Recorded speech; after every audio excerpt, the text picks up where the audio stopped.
When working with assemblies, it can be easy to accumulate lots of mates.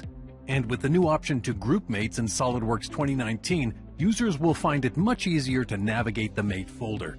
Now you can group mates by status or separate fasteners. When grouped by status, mates are separated into folders. This assembly has 100 solved mates. 2 mates are missing a reference and are grouped in the errors folder. Mates can be edited as usual. In this case, a new reference can be selected, and SolidWorks takes care of repairing other mates with the same missing reference. Another folder contains mates that have errors due to over-definition. Suppressing these 2 mates will eliminate the error and place them in their own folder. Another folder lists mates that reference missing components.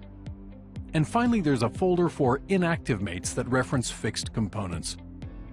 As you can see, the new Group Mates option makes it much easier to keep your assemblies organized.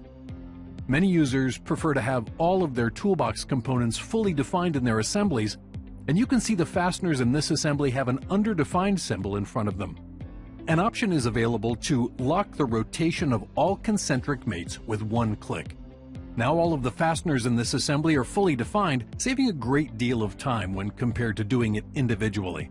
In SolidWorks 2019, there's now an option to automatically lock the rotation of all new concentric mates to toolbox components upon insertion, saving even more time and keeping your assemblies fully defined and conforming to best practices.